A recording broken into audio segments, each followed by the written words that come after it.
Hi, HRN listeners. We're celebrating our 15th anniversary, and we have a really fun campaign and an ask for you. This 15th anniversary tour is aiming to bring you closer to unique food and music experiences in some of the most exciting cities in America.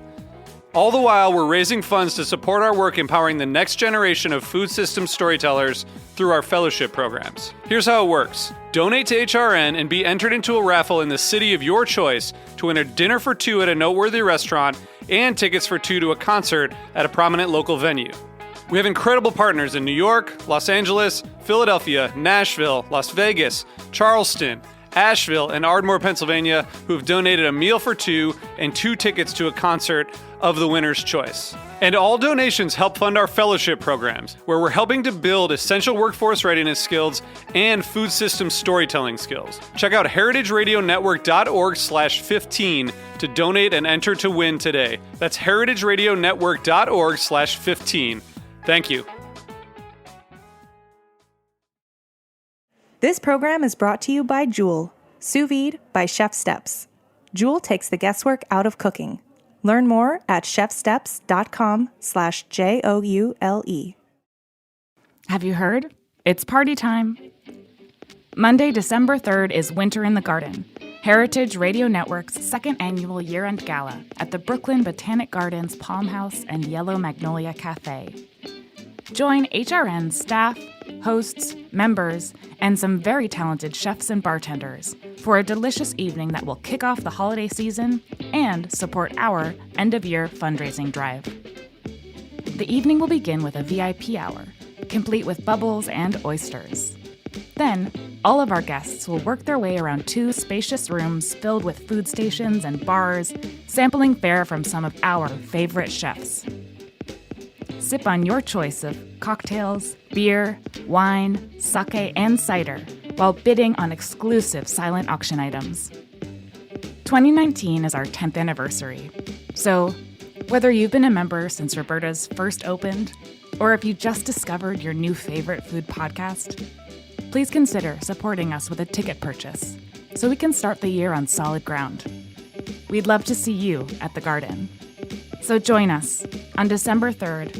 For more information and to purchase tickets, go to heritageradionetwork.org/gala.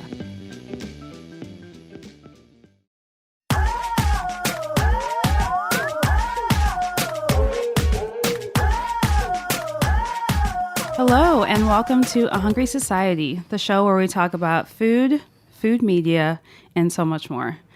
Today's show is a little different. We're going to start with a previous guest that's been on the show before. And we're going to talk about a very special project that she did that happened at the Beard House last night.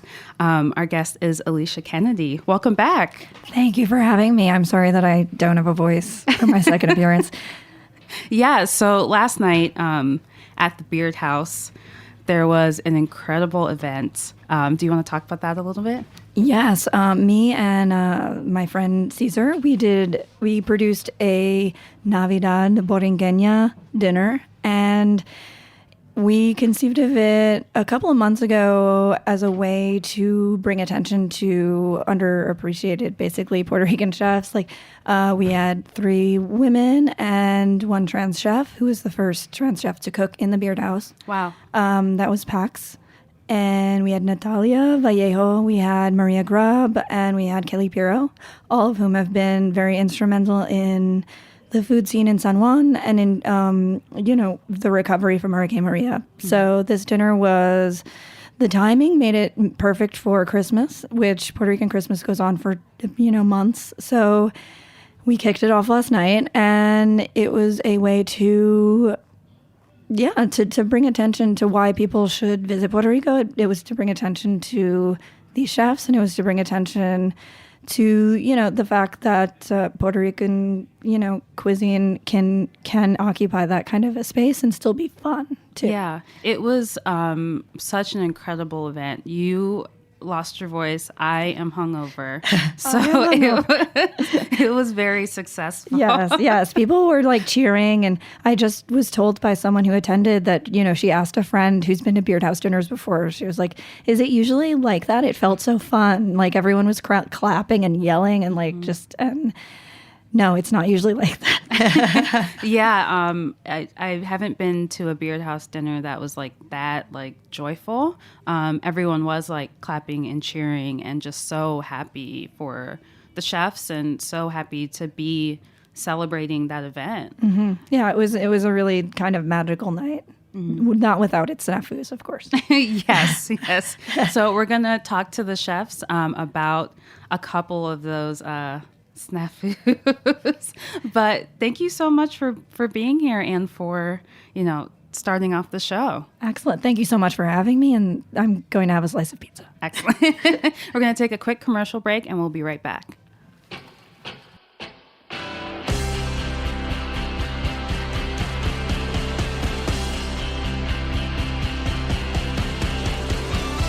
This program is brought to you by Joule Sous Vide. My name is Katie Mosman-Wadler. I am the Executive Director of HRN and a real-life Joule user. When you cook with Joule, there's zero guesswork, so steak, chicken, seafood, turkey, vegetables, and eggs all come out exactly the way you like them. The Parrot app is intuitive to use and preloaded with all the recipes you'll need, and it has a great visual doneness guide. Joule is awesome for holiday cooking. It's easy to cook for a crowd, and it's perfectly precise, so you can focus on entertaining without worrying about checking food temps, while Joule does all the work. You can try out new cuts fearlessly.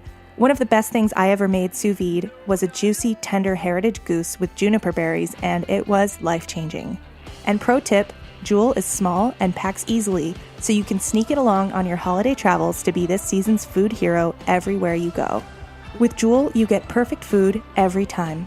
To get yours, visit chefsteps.com/Joule and use code HRN as in Heritage Radio Network to get $15 off for a limited time. That's chefsteps.com/JOULE, code HRN. And happy holidays from all of us at Team HRN. So we are back celebrating Navidad BORINQUEña. BORINQUEña. BORINQUEña. Yes, I will get that right by the end of the show. So we have the chefs that were actually at the Beard House last night.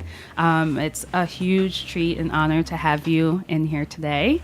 So can you introduce yourselves? Maria, can you start? Yes. So my name is Maria Mercedes Grubb. I have a restaurant in San Juan where I'm the executive chef, and it's called Gallo Negro in Santurce. Hi, I'm Kelly Piero, and I'm the executive chef at My Pen Rai in Santurce, Puerto Rico. Hi, my name is Pax Caraballo Mora, and I'm the chef owner of Jungle Baba inside Jungle Bird Bar in Santurce. Hi, my name is Natalia Vallejo. I collaborate with other chefs in Puerto Rico and create experience especially in agrotourism. And now I will open in January my new project called Cocina al Fondo in Santurce. Yes, it's opening in a month or so, correct? What? When is it opening? ¿Cuándo abre? In January, and it's in this place called Publica. It's a cultural space, and in the back is the kitchen called Cocina al Fondo. Excellent. So you're on the other side of this Beard House dinner. How do you feel? Alive. Alive. You made it out alive. Many feelings and mixed feeling, but so happy and Too tired to think. Hungry. Yeah. When I was talking to Alicia to start this, she mentioned there were a couple snafus, including I don't even know what to call it. It was like a fireball that happened in the kitchen at the Beard House last night. I've never seen anything like it. You can say it like that. You can say it. I had so the Beard House has the kitchen on the bottom floor, and you walk past the kitchen to get to the courtyard area where you have drinks, and then move upstairs for dinner. And as I was walking through the kitchen, I had just passed all of you working very hard, I just heard woof. Yes. Just this huge flame went up on the ceiling. It was a memorable start to the dinner. Imagine feeling it though. Yes. Yeah, I was kind of near by it. Yeah, I'm really glad everyone was safe and okay. Yeah. But that is quite a memorable start to Amen a Christmas dinner. No one will ever forget that dinner. Yes, it's unforgettable. Yeah. So how did you come up with the menu last night? Who wants to take that? So basically, Alicia came up to us and she told us that James Beer was interested in bringing us over. The theme will be a Puerto Rican Christmas. We know each other.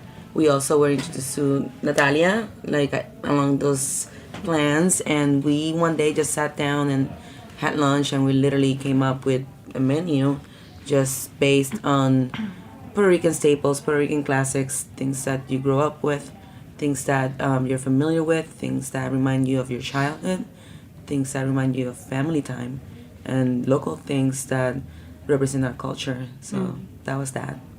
Yeah, there was a lot of seafood on the menu, in addition to pork belly, which was amazing. In Puerto Rico, do you have more seafood at Christmas time, or is it more pork heavy? It's usually more pork heavy, so that's why we try to porky skin. make things different this time. Yeah, and that's why the pork belly, I think that connect with that meat, that the tradition is very fatty, and the pork is very present in the Christmas. So the pork belly was the final and the big dish to remember that. Yeah, Chef Kelly killed that pork belly. Yeah. The pork belly was perfect. Yeah, the non-Puerto Rican made the pork belly.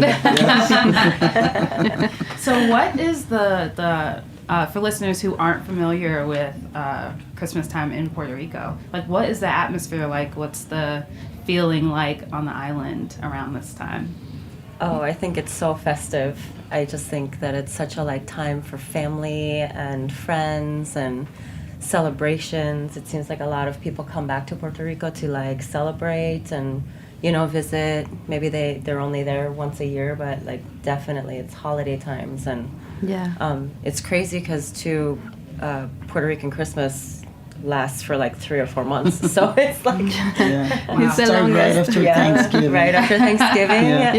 And goes into the new year. So January 8th. Till 3 Kings Day. Okay. Yeah. Wow. Then you have Sansa. Then you have Sansa, exactly. Yeah, that's right. So And then you have Candelaria. Yeah, pretty much. And also it's a beautiful connection with the diaspora that returns and celebrate, and everybody is in the bars, in the chinchorros, and connecting with the food, with the roots, with the family.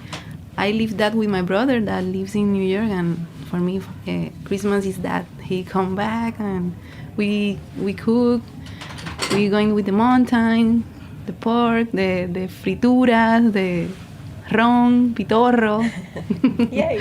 And more work in the kitchen, for sure. Longer hours. Yeah, Exactly. definitely. Busy after hours shifts. So the menu last night, we were talking about the diaspora. I think Puerto Rican cuisine is so fascinating because it is this mix of all of these different cultures coming together, including a very strong indigenous culture. Yeah. Can you guys talk about that and how you combine those influences into the menu last night? I think the cazuela was the Homage. represent the ancestors of the coast, Loíza, and then the pork in the traditional and in the mountain maybe, or but the menu have a balance. I was talking about that with Pax. For me, it felt the like a beach and the mountain. like a Christmas at the beachside. Exactly. It's just really chill. We resurrected that dessert, which it's been getting done in Loíza for over 3 generations by this lady called Lula. So we wanted to showcase it. Yeah, can you explain to listeners the dessert that you served last night? It's a homage for Lulas. Lula is a African indigenous.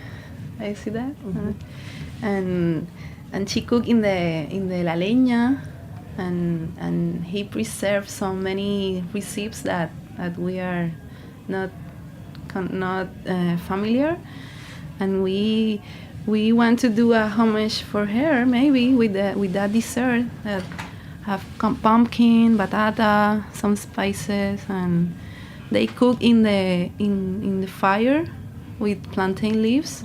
So we adapt that recipe and change the texture, but in the essence, it was the cazuela, traditional cazuela. It was delicious. It took me to, my family's from the Virgin Islands, and it took me there, like the warm spices and the pumpkin. Caribbean Christmas. Yeah. So speaking of that, like what are you drinking during the Christmas season? Like what are some of the like traditional drinks? Ay, pitorro.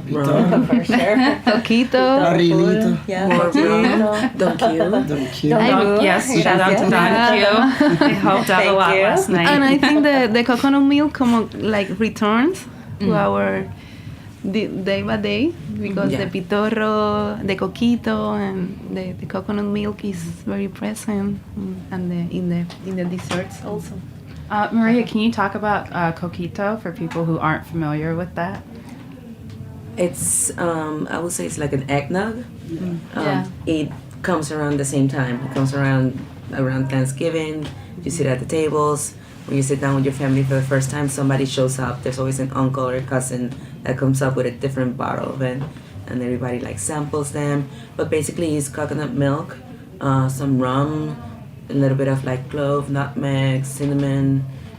It's eggless, so I think it's even better because it lasts longer. It's eggless. Yeah. Okay, I didn't know that.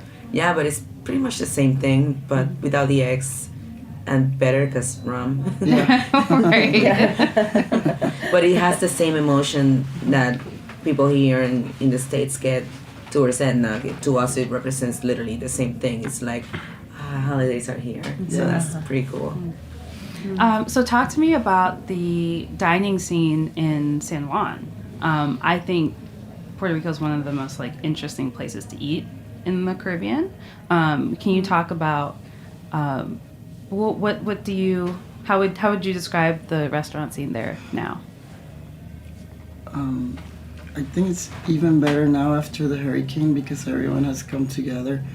And right now for me, I'm trying to visit more places that are owned by my friends and just be there to support them and eat at their places, take pictures of what I'm eating there, tagging them, and just so everyone can just keep coming back. Yeah, it's about supporting each other. It's a community. It's a super cool community. It's funny, the other day, like another restaurant was like, I'm out of trash bags, or I call Kelly sometimes like, hey, can you pick me up some fry oil? Like, and you have that sense of like sharing, and plus we like pass we're it. in the same street. Yeah, So Yeah, we're actually. each other. Yeah. Neighbors. Or one day I'll be Natalia comes in and she has lunch, you know, and it's like, and we keep that going, and I think that sense of community is what's keeping us a whole right now, because let's face it, tourism isn't really there yet. Yeah, we need to be there to support each other. Yeah. The season's been a little slow, and that's kind of an understatement. But definitely, supporting like our local establishments, and I mean, there's so many good restaurants. It's, I wish I had more time, frankly.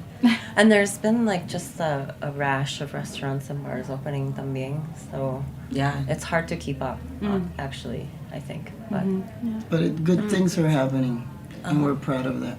yeah, absolutely. Food is trending. I mean, so, and you see it in, like Kelly said, how many restaurants have been opening recently. Yeah, people are driven.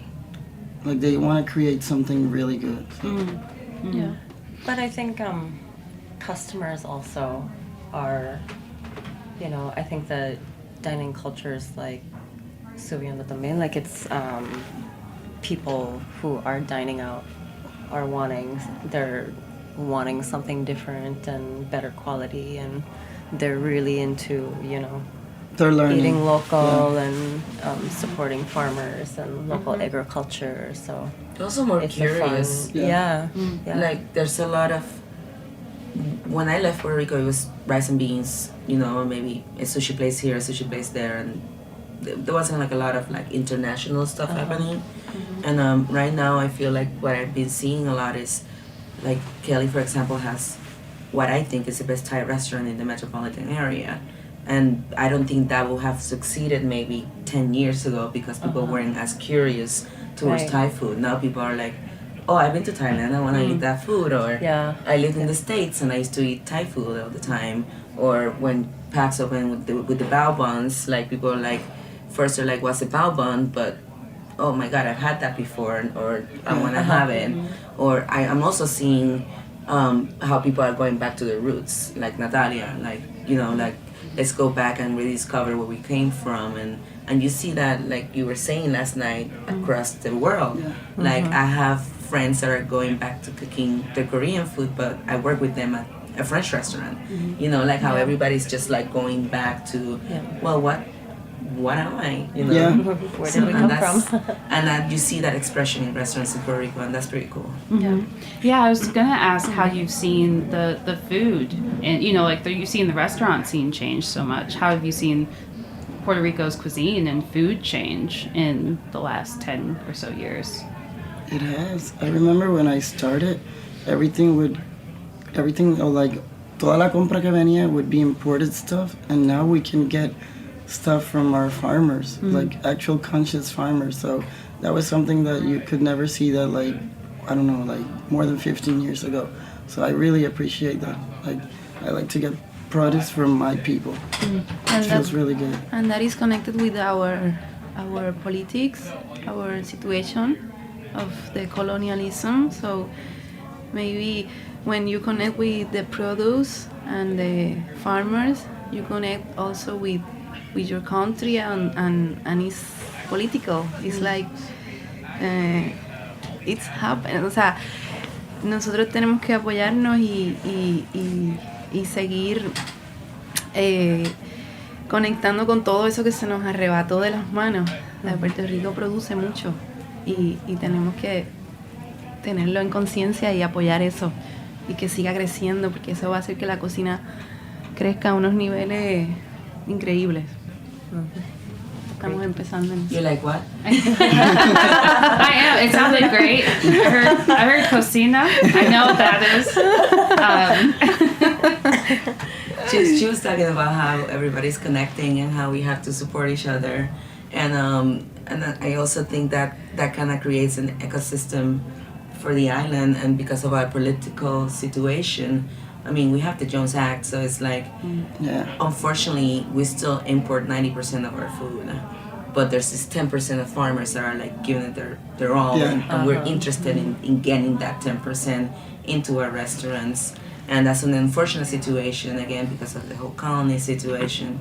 And it just forces you to spend more money on food, and it just complicates things. But when we do these little things, even if it's just with the 10%, then we're just kind of like creating that word that we've been hearing a lot, like sustainable environment. You're putting back into the island. Exactly. Yeah, we want to order every week from them. Pretty much. So that it's eventually no longer just 10%. Exactly. So that eventually it can be that, we only use 10% of imported stuff in the restaurants, Yeah, it's a shame because, for example, like next door we had Dominican Republic. It's the total opposite.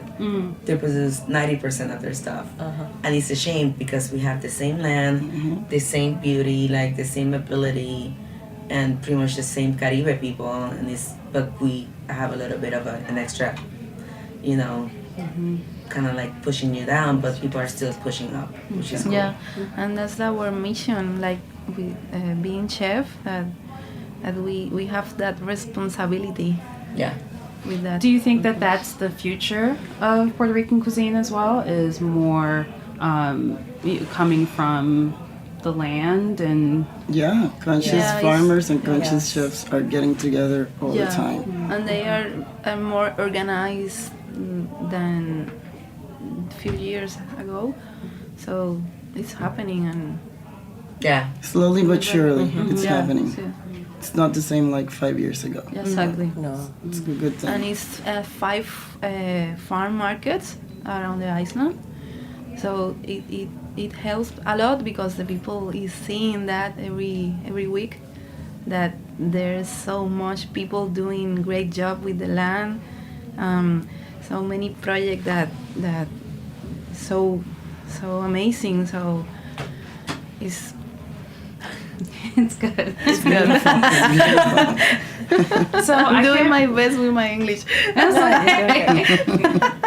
So I can't remember who said it last night, but I think one of you said, when you come to the island, see San Juan, hang out in San Juan, but also check out other parts. Yes, that was you, Natalia.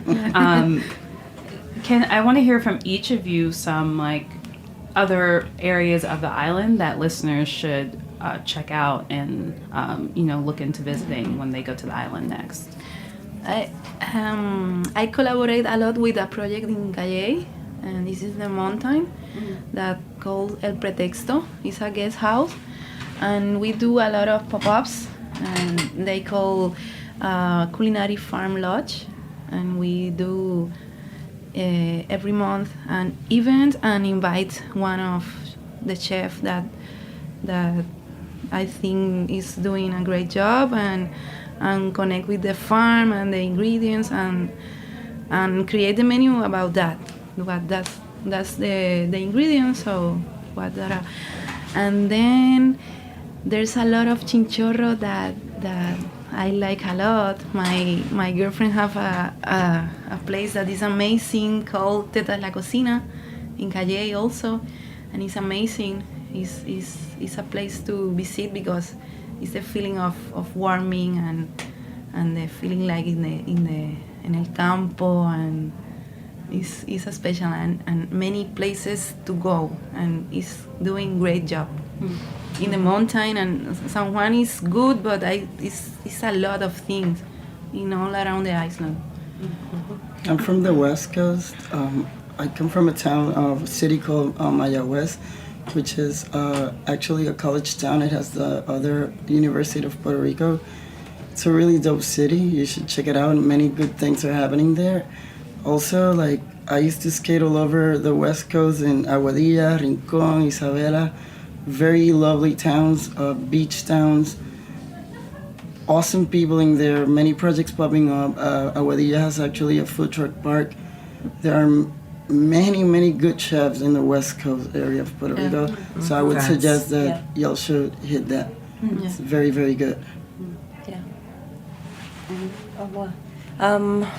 Well, it's not too far from where we are, Santurce, but I really like Piñones and Loíza. I feel like there's a lot of tradition and culture there, and I like it that it's so close. And it's my little hidden gem that if I don't have a lot of time to go, out to Orocovis or something like that I can just, it's 15 minutes in my car and I can just be right in a chinchorro with some damas frying some alcapurrias, and you get that flavor and that feeling that's just so, Boricua. And you spend less than $10. Yeah, exactly. And is that that's on the eastern part? That's what is that? It's north. north. It's north. Yeah. It's literally It's 15 literally minutes away it's from tucked behind the airport. It's it's it's curiously. It's beautiful. I really is. Yeah. Or like I said, Orocovis is awesome. I think That's that's the where center. some of the It's the center best. of the island. We got our morcilla from Orocovis. Yeah. Morcilla. And Ooh, The one you had last Yeah, time. longaniza for Yeah. sure. Oh my god, it's so good. And Rincón, of course. Yeah, Rincón is fun. Yeah. We've done a few pop-ups in Rincón together. We have a little side project, Kelly and I, called K-pop. And we've done, if we just do random things where we just cook a bunch of Korean food. Yeah, wherever people will have us. Yeah, So. exactly. And we always, whenever if we have this hotel we worked with a few times called Tres Sirenas, which is so gorgeous. And they suffer a lot after the hurricane. They have to shut down for a minute. They just basically just reopened a few months ago. And it's another thing, it's not just the restaurants, the hotels went through it too. And she said, Rincón is my favorite town outside of San Juan. That's true. But I also there's also like outside of Puerto Rico there's Vieques and Culebra.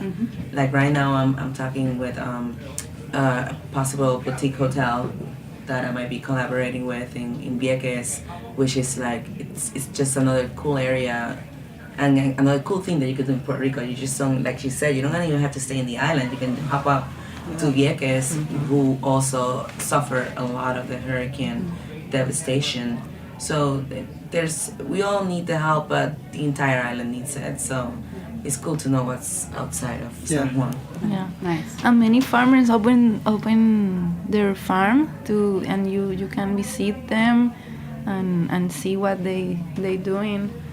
Like Siembra Tres Vidas, Frutos del Guacao, and you can in Manatí and many others that I don't remember right now, but there's another form to visit the island and connect with the people. Wonderful.